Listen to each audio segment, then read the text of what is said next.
Scusate, l'aspetto.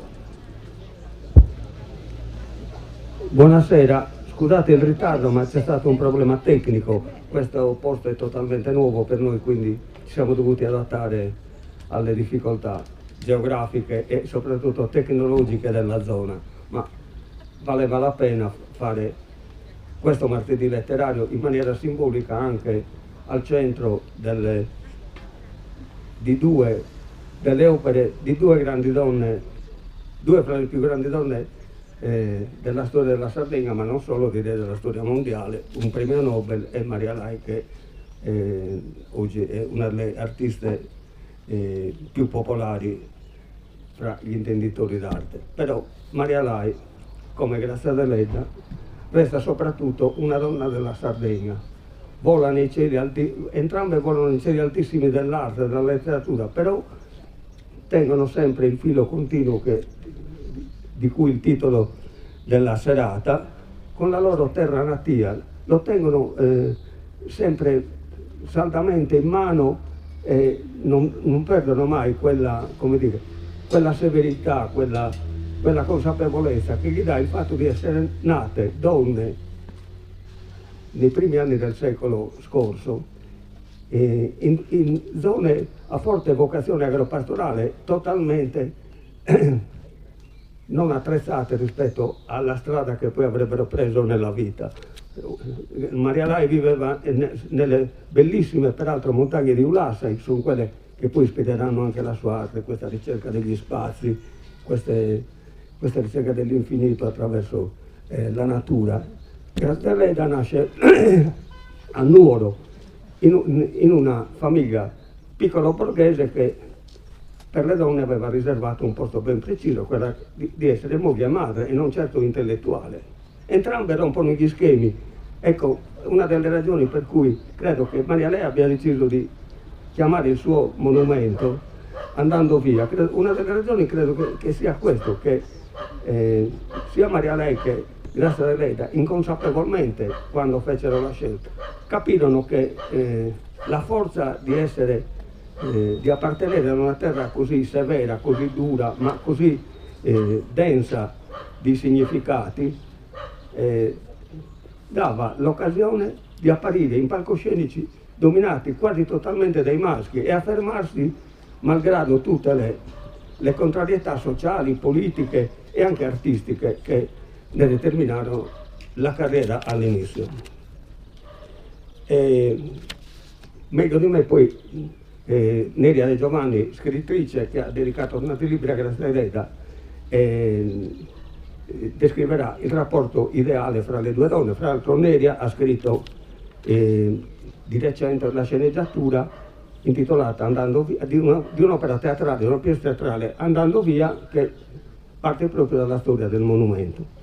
Mentre subito dopo di me interverrà Alina Sanna Piras, figlia di Sandrina Piras, la mitica creatrice e animatrice della Galleria Chironi 88, che da bambina ebbe la fortuna e il privilegio di giocare con Maria Lai, che le insegnò alcuni giochi, che le adobbò l'albero di Natale. Insomma, ebbe questo rapporto molto stretto da bambina a intellettuale con questa donna straordinaria. Siccome a causa appunto dei problemi tecnici abbiamo iniziato con un po' di ritardo, cerco di sintetizzare quello che avrei voluto dire. Iniziamo da questo. Il rapporto fra il filo continuo, sempre torniamo al titolo della serata, che lega Maria Lai e Grazia Deledda, è molto antico. Cioè Grazia Deledda, cioè Maria Lai a sua insaputa ovviamente, a saputa di tutti, comincia a stabilire questo filo misterioso quando aveva appena 12 anni, nel 1931, quando per una serie di vicissitudini familiari, in ritardo rispetto a quello che avrebbe dovuto fare normalmente, inizia la scuola secondaria a Cagliari e il suo professore di italiano e latino è lo scrittore e giornalista Salvatore Cambosu, cugino di Grazia Deledda. E Maria Lai attribuisce a questa figura una vera e propria svolta nel suo approccio con l'istruzione, con la scuola, tanto che scrive: ero in ritardo su tutto, ma tra i banchi di scuola trovai quello che doveva diventare il mio più grande maestro e amico. Con Salvatore Cambosu entravo nel mondo della poesia e la scuola diventava affascinante. Prima svolta grazie a Salvatore Cambosu, che naturalmente lei non sapeva chi fosse Grazia Deledda, aveva 12 anni, anche se allora era già famosa, aveva già vinto il Nobel, eccetera. Quando ne aveva appena 14, invece, Maria Lai si trova a posare come modella per lo scultore Francesco Ciusa, che realizzava una lapide in onore della sorella minore Cornelietta, morta ad appena 7 anni. Quindi non so per quali ragioni, però Francesco Ciusa trova questa ragazzina che le sembrava, questa bambina, 14 anni, poco più che una bambina, che le sembrava adatta a rappresentare quell'idea che lei aveva di questa sorella morta troppo giovane e la prende come modella. Ma l'incontro con Francesco Ciusa, per altre vie sempre del tutto, che appaiono del tutto casuali, ma che poi così casuali non sono, avviene nel 1934, quando il professore di filosofia di Maria Lai, Nino Fara, sorprende la bambina ad intagliare un gesso con un pennino, con quello che poteva avere a disposizione. Fara capisce il valore di questa opera giovanile e porta la statuetta a Ciusa per segnalare che c'è una ragazzina che ha delle grandi potenzialità artistiche. Ciusa ne rimane talmente colpito che la prende nel suo studio e le insegna a maneggiare la creta, in cui, come ben sappiamo, Ciusa era maestro. E grazie anche a questi insegnamenti, poi Maria Lai l'anno successivo, quindi nel 1936, l'anno della morte di Grazia Deledda, partecipa come rappresentante della sua scuola ai Litoriali della Cultura e dell'Arte a Roma e vince il primo premio per le discipline plastiche. Quindi, diciamo, la sua vita viene segnata tutto da questo rapporto intellettuale, artistico e anche morale con la città di Nuoro, mentre lei capisce qual è la sua strada, la sua vera strada, e quindi incomincia a studiare professionalmente l'arte, va all'Accademia delle Belle Arti di Roma, poi all'Accademia di Venezia, eccetera, eccetera, eccetera. E rincontra Salvatore Cambosu a Cagliari nel 1945 e così ricorda al vecchio professore l'importanza che lui ha avuto nella sua formazione giovanile. Poi vabbè, il percorso artistico lo conoscete bene, che la porterà ad esporre fin da giovane in tutte le più prestigiose gallerie del mondo, ad avere grandi riconoscimenti, eccetera, eccetera. Poi nella sua evoluzione artistica arriva all'ultima parte della carriera, quando crea le fiabe cucite, il primo lavoro è quello che si chiama Tenendo per mano il sole, no? Che sono le prime fiabe cucite fatte da Maria Lai, che poi proprio con questo titolo,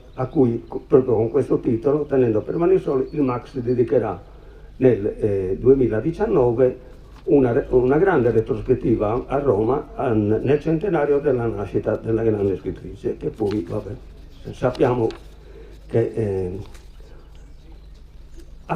diciamo, quando Maria Lai era ormai novantenne, sente l'esigenza di lasciare un segno, un simbolo della sua vicinanza rispetto a quest'altra grande donna che non aveva mai conosciuto, che era Grazia Deledda. e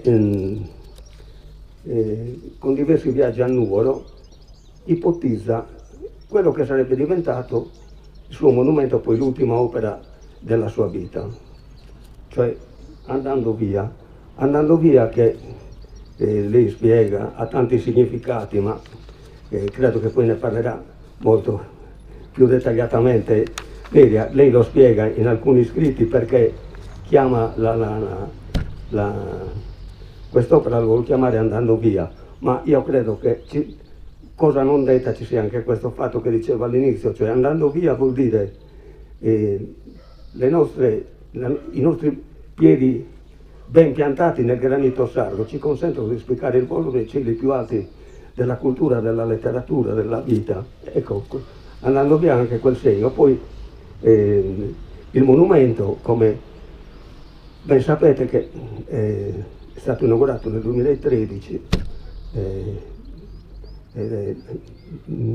sono 11 menhir di cemento bianco con incisi dei geroglifici incomprensibili, però se voi li guardate dal punto di vista grafico, questi geroglifici salgono verso l'alto, cioè è la complessità del pensiero umano che si eleva fino a quel simbolo come dire, metafisico, quel triangolo con la punta rivolta all'insù, mentre alla base ci sono le figure care a lei, le capre dei Monti di Olasei e le donne di Grazia Deledda. Ecco, quindi ha voluto condensare in un'opera artistica purtroppo rimasta incompleta la sintesi della sua vita, del suo rapporto con la Sardegna e quindi anche con Grazia Deledda, che insieme a lei la rappresentava ai massimi livelli.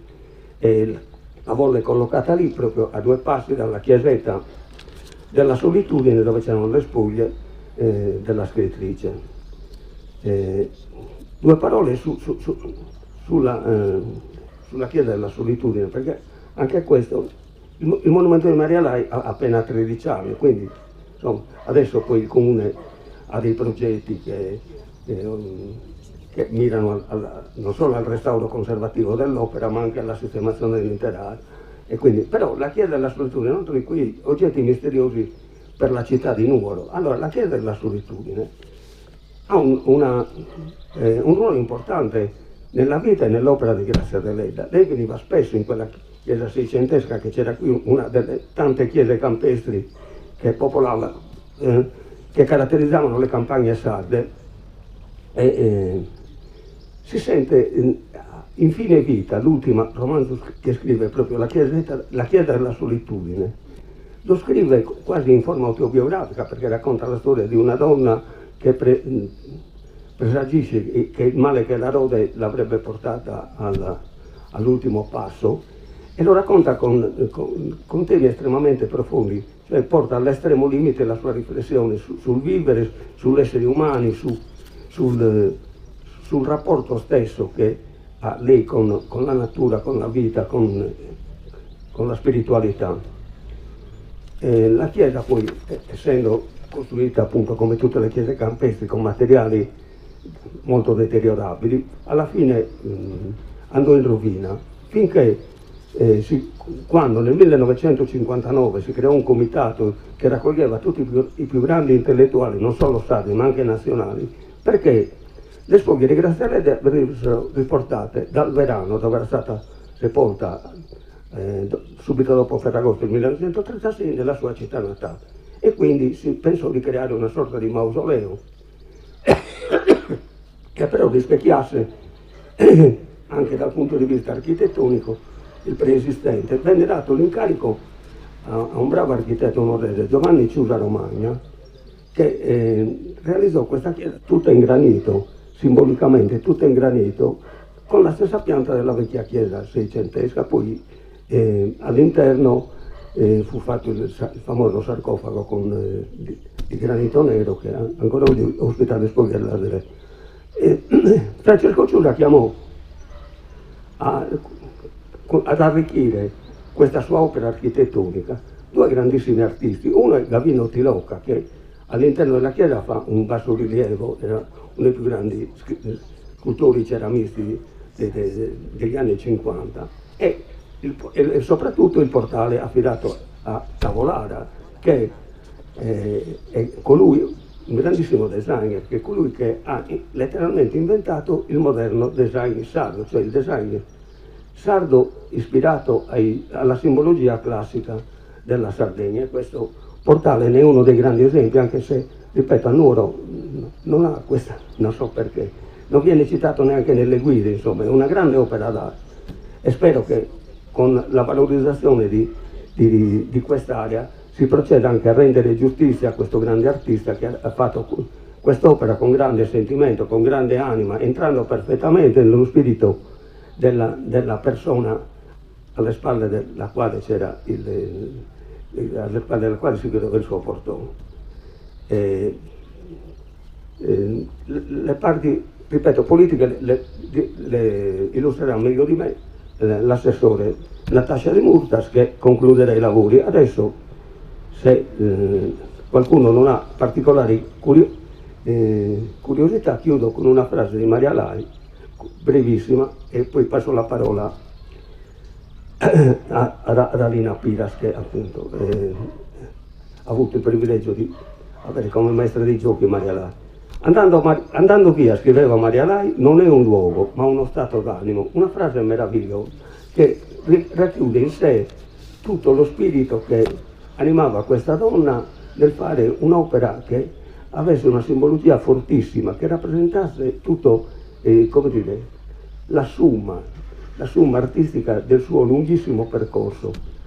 Vi ringrazio per l'attenzione, scusate se sono stato lungo, ora passo la parola ad Alina Piras. Grazie. Sanna Piras, hai ragione, prima l'ho detto giù. Buonasera. La luce è verde, c'è il bottone. Ho acceso, lo so. Buonasera a tutti, io ringrazio l'associazione Angelo per l'invito, ringrazio tutti voi che siete presenti. Io in realtà non ho preparato nessun discorso perché sono convinta che i ricordi e le emozioni non si possano impacchettare. Io oggi sono qui per raccontare la mia esperienza di bambina, perché io Maria Lai l'ho conosciuta che ero veramente una bambina, più o meno potevo avere 5 anni, e l'ultimo passaggio di Maria nella mia vita è stato il 95, quando io poi mi sono laureata con un ulteriore regalo che insomma ha pensato per me. E quindi, che dire, Maria era, quindi io parlerò non di Maria l'artista perché non è competenza mia, ma di Maria la donna.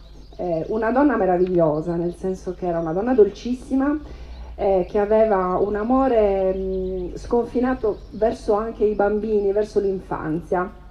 E quindi io, essendo una bambina all'epoca, quando mamma fece le 2 mostre, ho, diciamo così, vissuto di luce riflessa, nel senso che ho beneficiato di tutta una serie di omaggi e di regali che conservo con grande cura e con grande amore fino ad oggi, conserverò per sempre in realtà.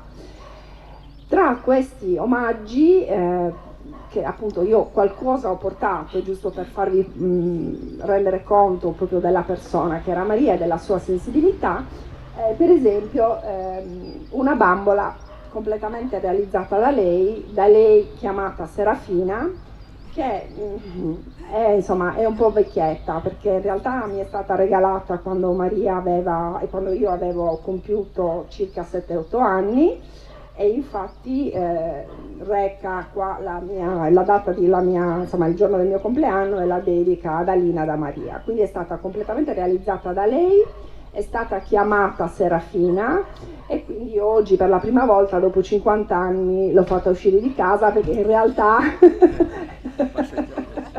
la tengo ovviamente con grande cura e con grande amore. Il viso, vabbè, è tutto dipinto ovviamente, mentre il resto è tutto, ripeto, cucito completamente da lei. Poi cosa vi posso raccontare? Vi posso raccontare un altro episodio particolare, che è un Natale che io ho vissuto con Maria e mia mamma ovviamente. Mamma aveva un grande, tra i vari pregi, aveva però anche insomma, qualche difettuccio, e in particolare il giorno della vigilia di Natale a casa non era mai pronto assolutamente nulla, nel senso che il 24 pomeriggio mamma aveva la pretesa di organizzare tutta la serata natalizia, cioè la spesa, i regali, la cena, salvo che una settimana prima da mio fratello faceva montare l'albero di Natale. Lei non amava gli alberi finti, quindi all'epoca mi ricordo che c'erano la forestale che distribuiva gli alberi veri, e quindi mio fratello andava a recuperare l'albero gigantesco che poi posizionava in casa, e il 24 pomeriggio questo albero era ancora lì da una settimana almeno, totalmente spoglio. Quell'anno, che era mi sembra l'83, ha passato il Natale con noi Maria Lai, e vedendo l'albero spoglio a un certo punto ha detto: Sandri, ma che cosa dobbiamo fare con questo albero? Mamma, lo so, devo preparare, ma non faccio in tempo perché devo fare questo, devo fare l'altro. Va bene, ci penso io. Procurami cartoncini colorati, una forbice e una pinzatrice. E così ha realizzato, probabilmente, non so se riuscite a vedere l'immagine, questo albero di Natale, creando nella parte, diciamo così, superiore una serie di angeli, che anche questo. Sì, guardalo, perché poi ho portato anche l'angelo per vederlo meglio. Quindi che cosa ha realizzato? Allora, nel cartoncino bianco ha fatto la sagoma dell'angelo, con i cartoncini rossi ha fatto invece le ali e i piedini, e così ha decorato, e poi ha fatto tutta una serie di stelle colorate, anche queste, vabbè, qualcuna insomma ce l'ho ancora, e così ha decorato l'albero di Natale. Quindi quello credo che sia uno degli alberi di Natale che io ricordo ovviamente con maggiore affetto.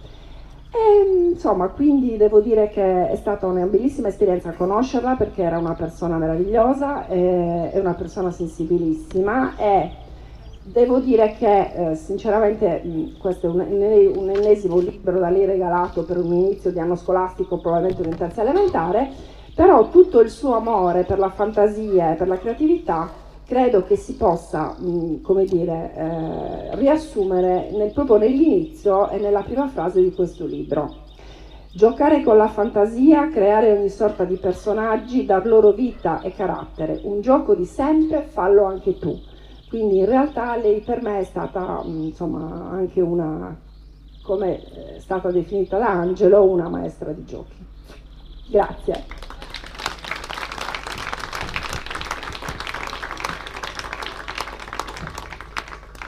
Bene, ora Miriam Giovanni invece con la sapienza. L'ombra. Sì, siamo Non ho fatto no. Preferisci parlare in piedi? Sì, ho detto ma grazie. Adesso che è arrivata l'ombra posso venire qui, perché come voi vedete c'ho una bella feritina che mi sono fatta cadendo avanti ieri ad Alghero, proprio inciampato.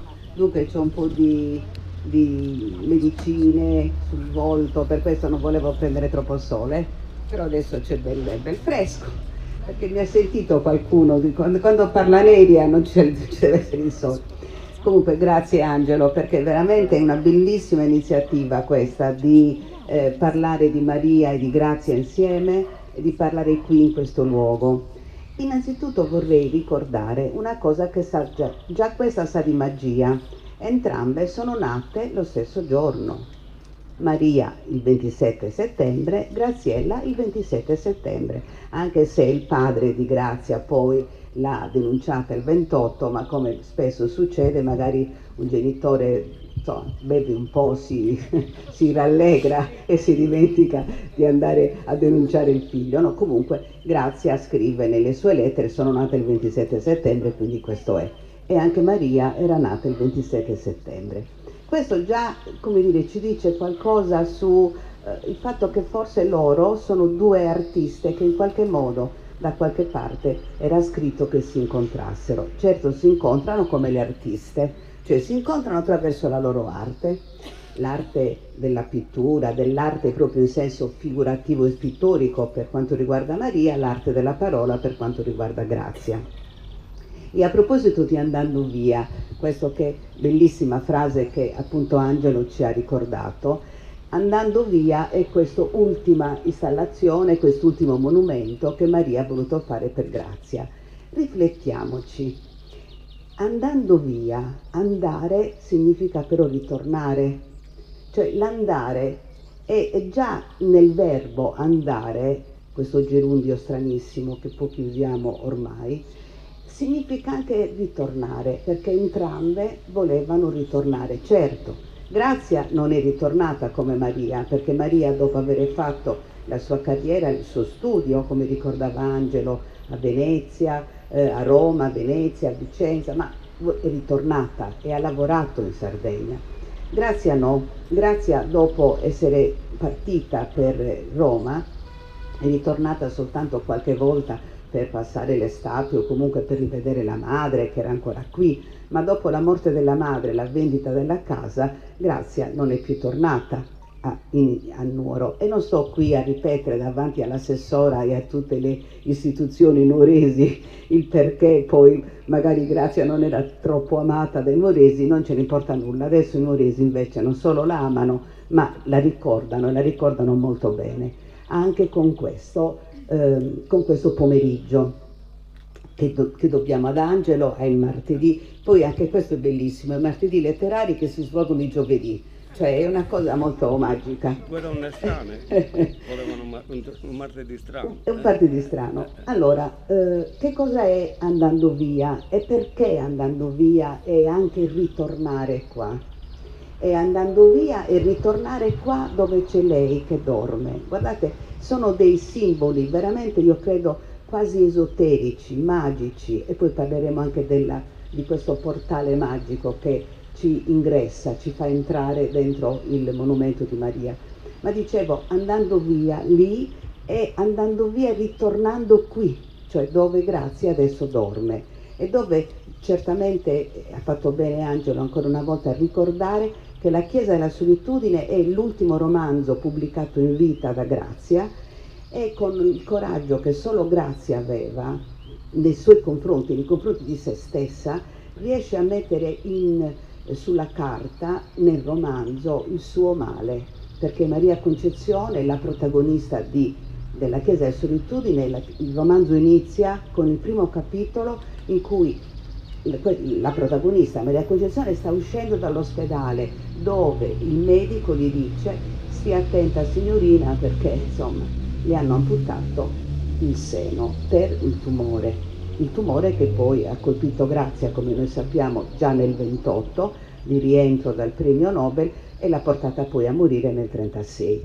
Quindi pensate che coraggio questa donna, descrive la sua situazione, come diceva Angelo, in fondo molto autobiografica, la sua situazione femminile. Oggi, grazie a Dio, noi donne abbiamo grande aiuto dalla medicina preventiva. Oggi col tumore alla mammella preso per tempo difficilmente si muore, preso per tempo.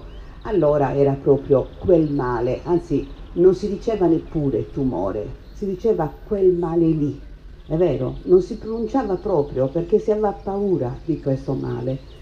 E tra l'altro Maria Concezione non si sposa.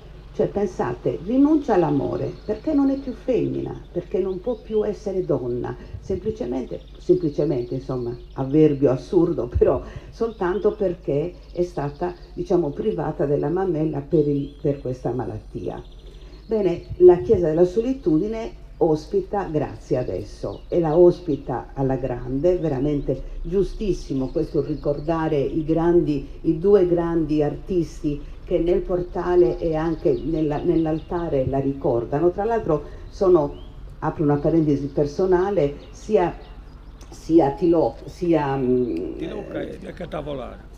Tavolara sia il Gavino Tiloca erano amicissimi di mio suocero che era sassarese e perché sono tutti e due sassaresi, no? Quindi è bellissima questa fusione di letteratura così ritornata a Nuoro per Grazia e diciamo di arte. Ma che cosa ha fatto Maria Dai? Maria Lai che ha incrociato in maniera, come diceva Angelo, così quasi di sghimbescio la famiglia Deledda attraverso Cambosu, che era il cugino in primo grado, essendo Francesca Cambosu la mamma di Grazia. E come ha ricordato Grazia, come ha voluto ricordarci Grazia. Ovviamente tutti voi siete nuoresi, quindi conoscete benissimo questo monumento e conoscete anche il perché lei a un certo punto ha voluto ricordare dietro o diciamo attaccate proprio con dei fili, non so cosa sono, di ferro suppongo, comunque una installazione dentro queste colonne, e voi vedrete delle silhouette di figure femminili. E anche qui permettetemi che bellissimo orgoglio noi donne dobbiamo sentire nei confronti di queste due artiste che hanno fatto veramente grande la figura femminile. Già abbiamo la nostra Serafina, che è già una bellissima bambolina femminile, e abbiamo tutte le grandi protagoniste di Grazia Deledda, che veramente sono, diciamo, uniche nella loro forza, nella loro vitalità, nel loro essere il centro della narrativa, esattamente proiezioni comunque della forza d'animo di Grazia. E ogni colonna ha delle silhouette che ricordano le protagoniste deleddiane. In una è molto chiaro che sono tre, e sono le tre Pintor, e poi c'è Marianna Sirca, e poi c'è la stessa Cosima. Ci sono, cioè, il riferimento attraverso, ripeto, queste silhouette fatte con i fili come faceva Maria, alla grandezza della donna. E questo, ripeto ancora, è molto importante perché stiamo parlando di due artiste, soprattutto Grazia Deledda più che Maria Lai, perché Grazia è diciamo vissuta prima, quindi due artiste per le quali essere femmina, essere donna nel mondo dell'arte e della letteratura non è stato così semplice. Quindi avere voluto Maria Lai ricordare Grazia attraverso le sue figure femminili, credo che anche questo sia un qualcosa di importante da sottolineare. Abbiamo fatto, e questo a cui si riferisce Angelo, qualche anno fa, hanno fatto un grosso progetto regionale fatto da un'altra grande, una brava ragazza, una brava studiosa, Giuditta Sireus, che ha ideato un progetto proprio intitolato Andando Via. Doveva, diciamo, coinvolgere, come in effetti ha fatto, moltissime, non tutte magari, ma moltissime tessitrici, perché il filo di Maria è anche il filo della tessitura, e la tessitura è un'arte femminile, ricordiamolo.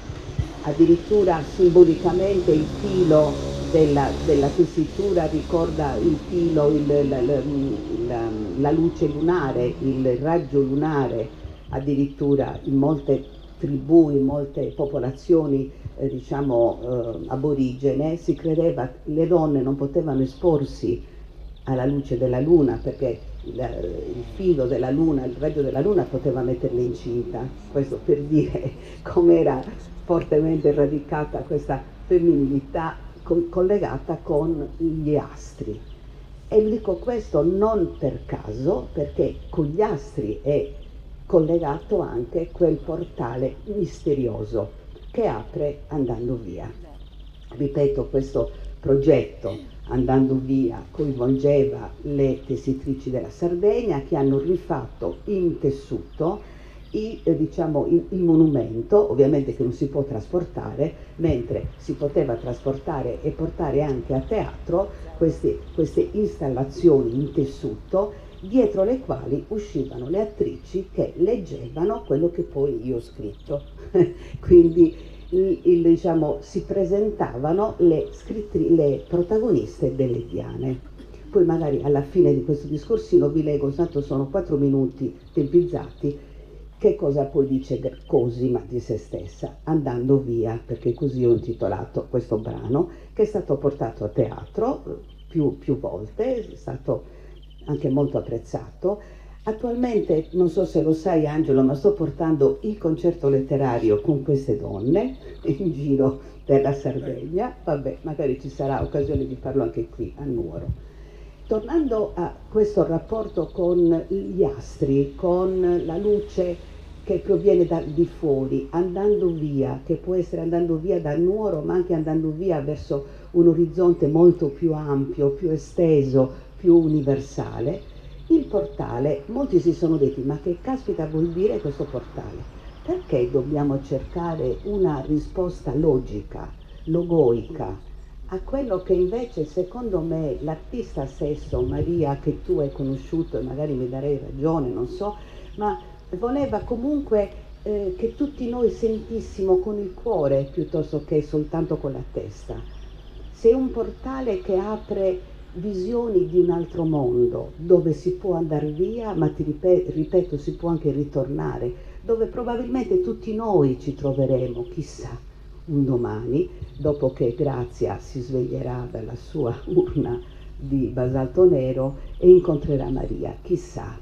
C'è un triangolo, ci sono delle figure geometriche che ricordano i suoi giochi coi fili, certamente, però perché dargli una interpretazione astronomica, astrofisica, astrologica?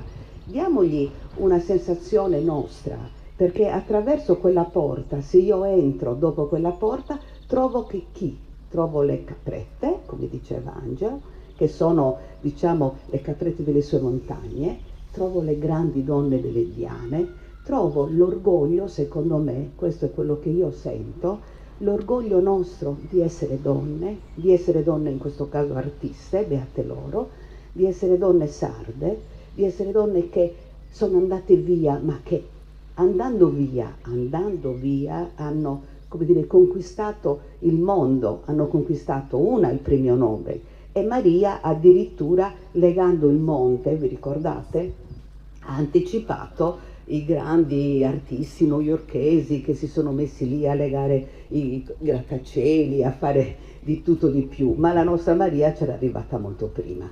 Quindi questo monumento andando via, io credo che, e poi l'assessora ce ne parlerà sicuramente, non solo va valorizzato in quanto opera di una grande donna, ma proprio la lungimiranza, la follia artistica di questa donna che l'ha collegata con un'altra donna che dorme qui, ma entrambe hanno lo stesso destino.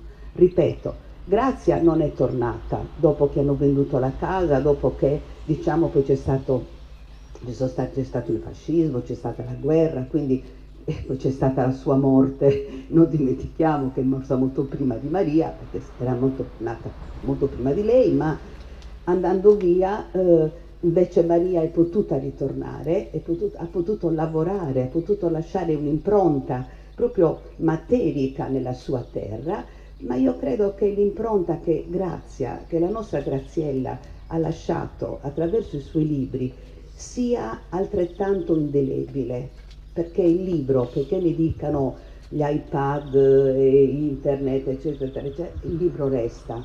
Il libro è qualcosa che appunto ci accompagna anche e quindi andando via uno può ritornare. E allora continuo a lanciare un amo all'assessora e comunque qui all'amministrazione, perché l'amministrazione deve assolutamente valorizzare questo tandem, questo essere vicine di due donne incredibili, una che ha dedicato esplicitamente all'altra e l'altra che dorme in una chiesa che è anch'essa un'opera d'arte, perché ha, diciamo, in apertura come portale e dietro la croce l'opera di due grandi artisti. Allora io adesso, per chiudere, perché non ho guardato l'orologio e quando parlo di Grazia io vado, parlo forse troppo, però volevo, ecco, questo è un'immagine di come è stato realizzato, no, però non devo mettermi vicino alle casse, comunque di come è stato realizzato quest'opera teatrale. E adesso io vi volevo leggere quello che ho scritto a proposito di Andando via. Ed è Cosima che parla. E in queste parole sentirete anche i testi, proprio i titoli delle sue opere più famose da cui sono tratte i suoi personaggi. cuore bisogna avere, null'altro. Non mi sono mai arresa, neppure quando faticavo sui libri per imparare l'italiano, quasi una lingua straniera. Non mi sono mai arresa perché sapevo che il mio destino era raccontare al mondo la forza, la vitalità, la bellezza della mia gente, anche le asprezze, i pericoli, le crudeltà di questa mia isola, da molti ancora chiamata barbara, perché lontana e diversa dalle abitudini di vita continentale. I libri, le riviste, i giornali sono stati i più cari amici e a loro ho affidato i miei sogni. E lettere, tantissime. Giornalisti, scrittori, editori, chi poteva capire la mia voglia di raccontare. Sono una fanciulla, posso dire un'artista sarda, piena di buona volontà, di molta fede e coraggio. Sono anche assai giovane e forse perciò ho grandi sogni. Ho anzi un sogno solo, grande, ed è di illustrare un paese sconosciuto che amo immensamente, la mia Sardegna. Così scrissi al famoso editore Trevesi di Milano, con cui dopo pubblicai tanti romanzi e racconti. Perseveranza, credere nei propri sogni e raggiungere quello che cercavo fin da ragazza. Avrò tra poco 20 anni, a 30 voglio avere raggiunto il mio sogno radioso, quale è quello di creare da me sola una letteratura completamente ed esclusivamente sarda.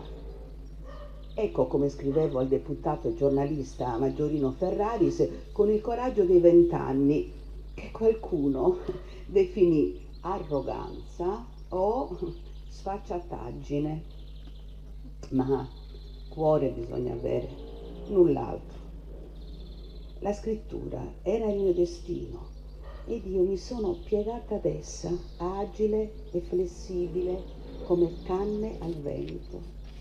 Il vento della passione che mi animava e che ha dato cuore e volto alle donne dei miei racconti. In estate al monte portavo il calamaio avvolto in uno straccio nero ficcato dentro ad una scarpa, poi lo deponevo dentro una nicchia come in un altarino per i miei misteri d'arte.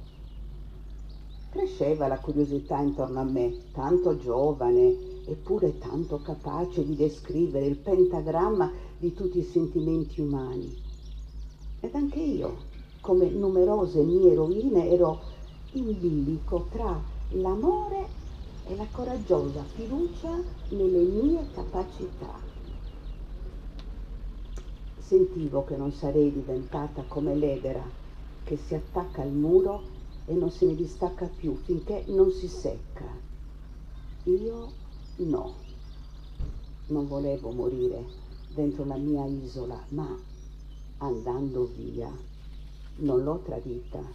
Mi ho invece regalato storie e leggende ben oltre il suo confine d'acqua a tutti i lettori dei miei libri. Le parole di grazia non diventeranno mai cenere, annerita dal tempo, custodite in un sacchetto, perché sono nate col pensiero sempre rivolto alla Sardegna, scrigno e terra di tesori. Quando mio zio, Monsignor Cambosu, venne a trovarmi a Roma, si meravigliò per la mia insistenza con Palmiro affinché lo accompagnasse in albergo. Ma da noi, dopo il tramonto, donne e preti non vanno mai soli. E poco importava se non ero più a Nuoro. Fiera di essere sarda ed insieme appassionata e curiosa del mondo, come bene mi ha descritto il premio Nobel nel suo discorso. Scrittrice che ritrae in forme plastiche la vita quale è nella sua appartata isola natale e che con profondità e calore tratta problemi di generale interesse umano. Dal finestrino del treno che mi portava a Stoccolma Ho ammirato le distese quasi disabitate, le fattorie isolate, vere e proprie ville padronali a paragone delle case dei pastori e contadini sardi. E poi tanta neve, come quella che ricopriva la mia casa nelle notti gelate dell'inverno nuorese. Sotto la luna mi pareva di scorgere le llanas, le piccole fate della mia infanzia che abitavano nelle casette di granito in mezzo ai monti. Ma anche se fossi nata a Roma o a Stoccolma, credo che non avrei cambiato natura e sarei sempre stata quella che sono, un'anima che si appassiona ai problemi della vita. Maria Noina, Annesa, Marianna Sirca, Maria Maddalena, Olino, Eni, Ester, Ruth, cuore bisogna avere, null'altro, con grazia.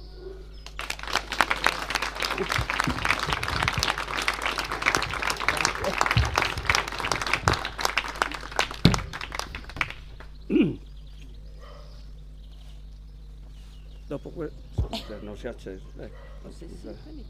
Dopo questo intervento che completa un po' il disegno di questa iniziativa, vorrei sapere se a proposito dei primi interventi c'è qualcuno che vuole fare domande, se no passiamo la parola all'assessore vice sindaco di Murtas per le conclusioni.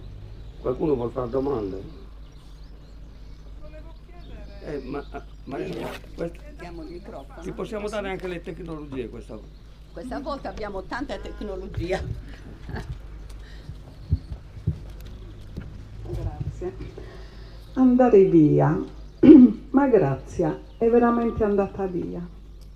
Io penso che Grazia non sia mai andata via, è vero, è andata a Roma, ha fatto la sua vita, ma non si è mai staccata. Ha scritto tutto, cioè le donne di cui ha scritto sono donne sarde che hanno vissuto, che sono donne che sicuramente hanno vissuto nella nostra Sardegna. E quindi per me andare via vuol dire, sì, magari con la mente puoi andare via. Lei di fatto c'è andata, ma in effetti è rimasta sempre a Nuoro. E il fatto che sia voluta poi tornare da morta, eccetera, vuol dire che il suo attaccamento alla terra e alla Sardegna. Brava. Tutto qui. Poi un'altra cosa, Maria Lai e Grazia Deledda. Questo fatto che siano nate lo stesso giorno mi ha incuriosito, come mi è sempre incuriosito che la scrittura e la tessitura sono due arti apparentemente distanti, una intellettuale, la scrittura, l'altra più artigianale, ma in realtà come la scrittura si propone di raccontare la storia seguendo la trama che una vuole, lo stesso una tessitrice segue la trama con l'ordito, e quindi sono due arti che si assomigliano. Brava. E non poteva essere diversamente. Brava, giusto? Posso dire una cosa? Sì, aspetta. Bravissima, siamo tutte talmente d'accordo con quello che hai detto, e mi veniva in mente l'inizio di un capitolo centrale di Canne al Vento, dove a un certo punto c'è Efis che ritorna a Galte e deve andare a parlare con zia Pottoi, che è la maga, no? Quella che conosce poi tutto, che conosce la verità anche dell'omicidio di Efis, anche se non volontario certamente nei confronti di Don Zame, eccetera. Mentre si reca appunto da Pottoi, trova una signora che a un certo punto sta filando, e fila di giovedì, perché sfida la Giobiana. Anche questo, la Giobiana chi è? È uno spirito malefico che si aggira tra le case e che il giovedì non vuole che le donne filino. Quindi questo è un rapporto veramente con la tessitura, col filare, il filo della luna di cui parlavo, è un qualcosa di simbolicamente molto femminile, e in Maria Lai, come ricordavi, effettivamente è stato la materia stessa, no? Alla fine della sua arte. Quindi il filo del racconto di una, il filo reale, no? Il filo della trama del telaio dell'altra, è una bellissima cosa che hai ricordato e che effettivamente poi sta nella nostra nel mito, no? E anche nella nostra femminilità, non soltanto sarda, fortunatamente. Posso sedere? Sì, prego. Ti vuoi sedere? Sì.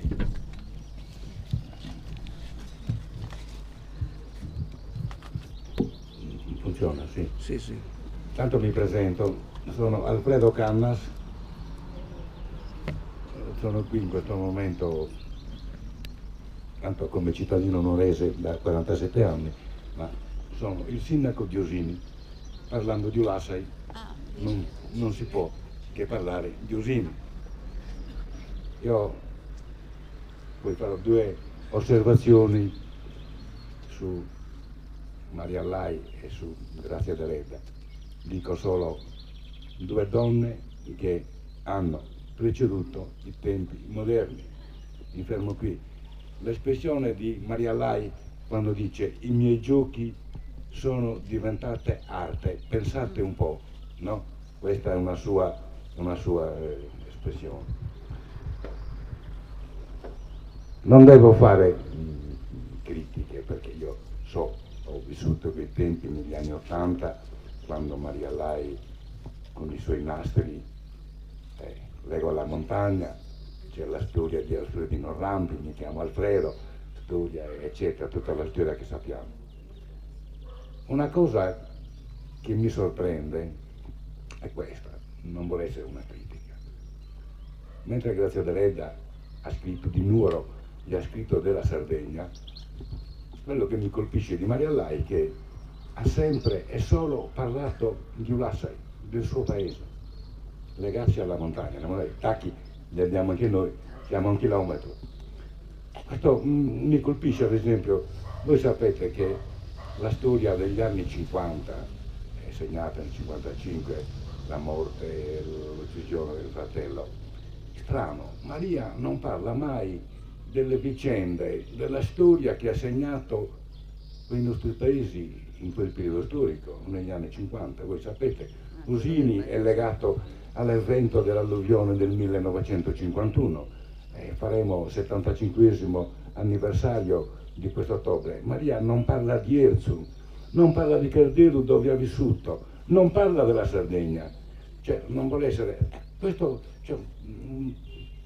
ve lo pongo come domanda a voi critici, no, io però me lo chiedo, che dico, le sue capre, i Ulassai, cioè questo mi fa pensare, non lo so, no? Perché lei era profondamente legata a Ulassai ed esclusivamente al suo paese. Lui sapete è di 151, cioè nei tacchi d'Ogliastra, e in quegli anni è stato ucciso Samuele Stocchino. La cavolo, lei non dedica nulla a questa vicenda. Famoso Emanuele Stocchino. È morto a Sorgiole Saverda, in territorio di Usini, e adesso io non ricordo qui la vicenda, eccetera, eccetera. Però mi colpisce, non parla ad esempio dei centenari. Voi lo sapete, io al ministro rappresento il comune che ha il record mondiale della longevità. Noi abbiamo un centenario ogni 67 abitanti. Poi in questo momento a Usini io ho 6 centenari, 108, 103, 102, il 5 giugno avrò un altro centenario e ho 35 ultra novantenni. E noi parliamo. Cioè, Non è un paese allora, per vecchi, non è un paese per giovani. Quindi venite il 6 e il 7 giugno, vi annuncio, avremo la sagra delle ciliegie, vi invito tutti, e quindi come posso chiudere? Niente, non potevo, essendo cittadino nuorese da 47 anni non potevo esimermi da dire la mia in questo contesto. Bravo. Vi ringrazio. Io ho una risposta per la sua domanda. Sì. Qualcun altro vuole intervenire? Se no, diamo la parola all'assessore. Posso dare una risposta a lui? Certamente. Sindaco, posso risponderle con Tolstoi? Tolstoi diceva: se vuoi essere veramente universale, parla del tuo paese, parla del paese dove sei nato. Quindi Maria parla del paese dove è nato, quindi è universale.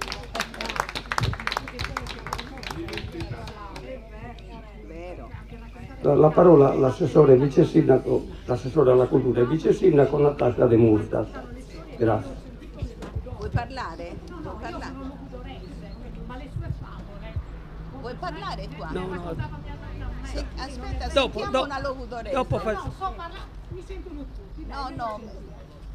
Ah, c'è un raccontare la Sardegna, perché io che sono logudorese, quelle favole Di a dove me le sei? raccontava mia nonna. Di dove sei? Io sono di Lughedo San Nicolò, Ah, quindi Lughedo. tutto un altro, Te le raccomando. lontanissima da Ulassai, ma mia nonna mi raccontava, c'è tutto il mondo agropastorale, il legare alla montagna e parlare proprio di omicidi, e parlare di faide, perché Maria l'ha raccontato, i nodi non erano tutti uguali. C'erano Certo, quelli che legavano di più. esatto, erano diverse, e quindi era raccontare tutto. Non è vero che ha parlato, sì, Ulassai per raccontare il mondo, per raccontare la Sardegna. Questo è. Scusate, ma io adoro Maria Lalai, e tutti e te. Ma anche il sindaco l'adora.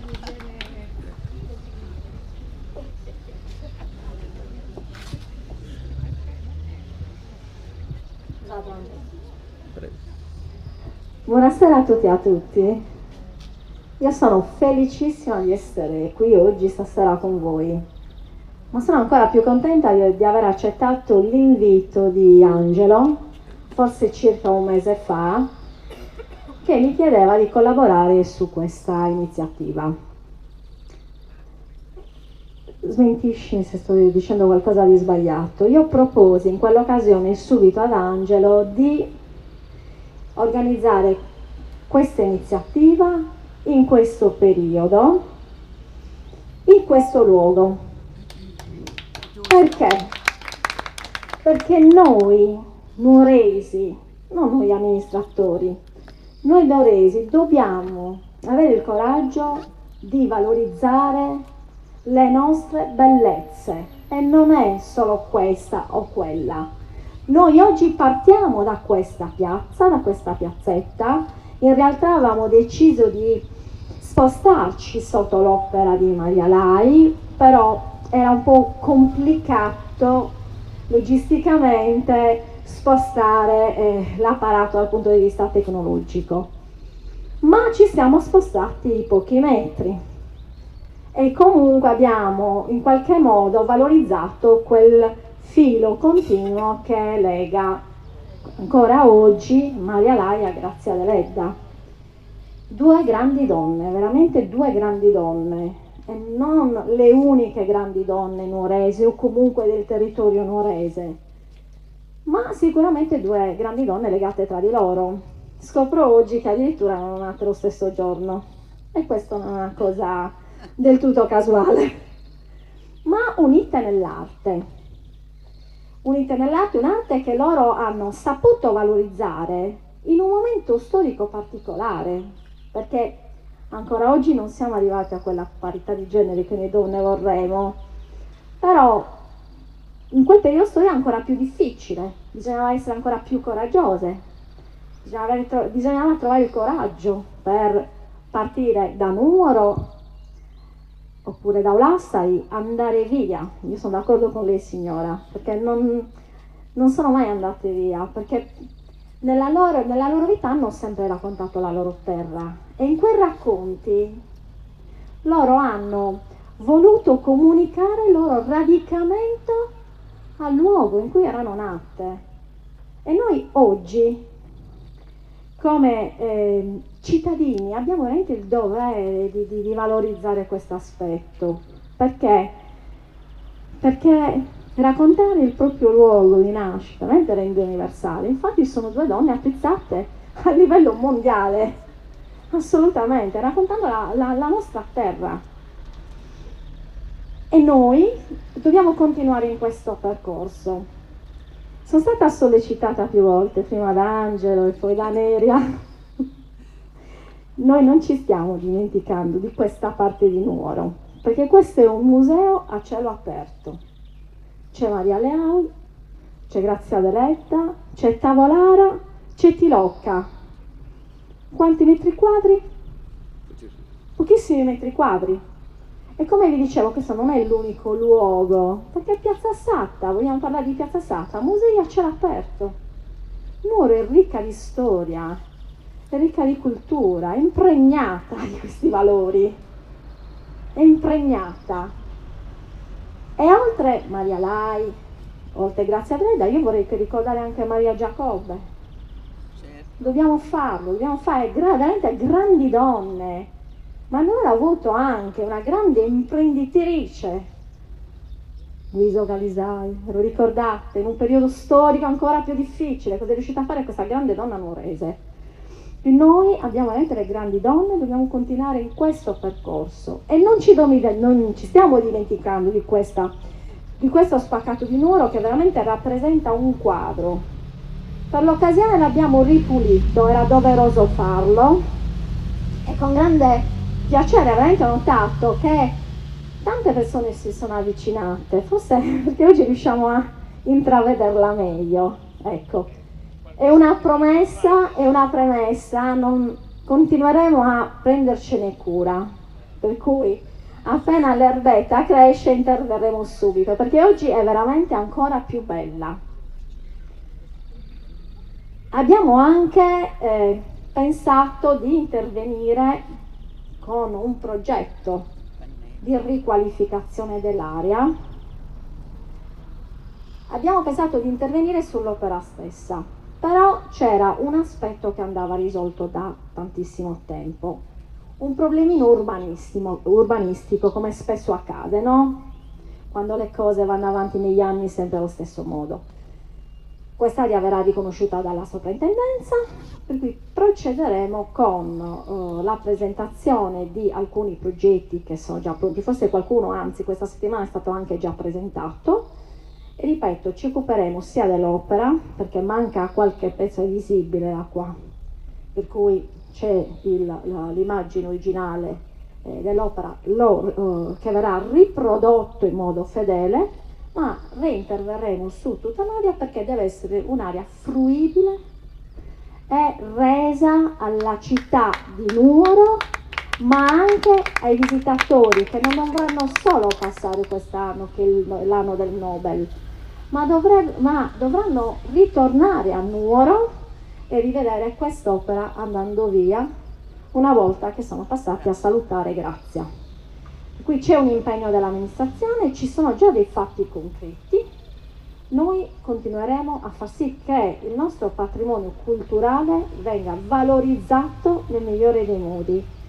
Chiudo veramente con un ringraziamento che ho sentito a Nelia, che sto veramente conoscendo in questo periodo perché ci stiamo ritrovando in diverse occasioni.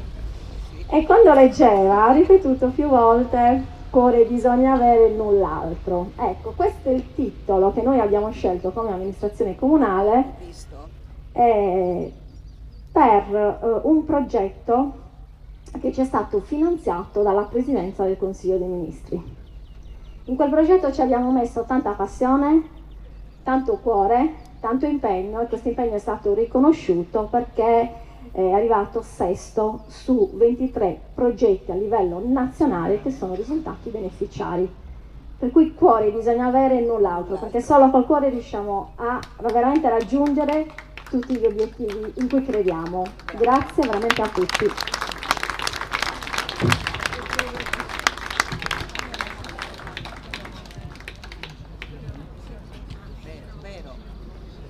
Beh, la serata si è conclusa, direi, nel migliore dei modi, visto che l'amministrazione ha preso pienamente a cuore il problema di tutta quest'area, di questi due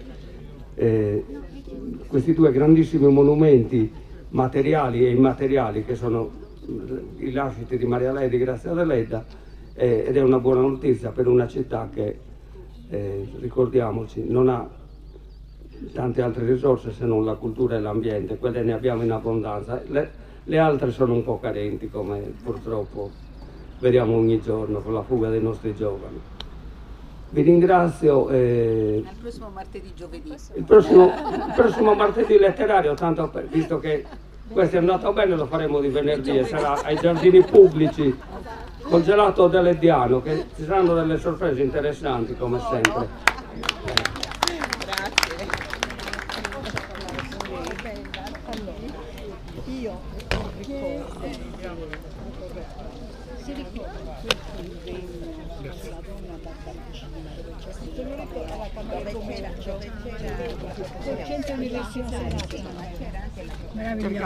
Cerchiamo sempre di tenere. Quindi il prossimo sarà di venerdì. Il prossimo sarà di venerdì, perché ci sono le scuole. È fatto per i bambini fino a 10 anni. Capito? Quindi di pomeriggio i bambini non. E poi il giorno dopo non vanno a scuola, capito? Quindi. Ci vediamo, ci sentiamo, mi raccomando, quanto prima. Va bene. Così c'è una bella chiacchierata. Certo. Poi ti racconto. Vabbè.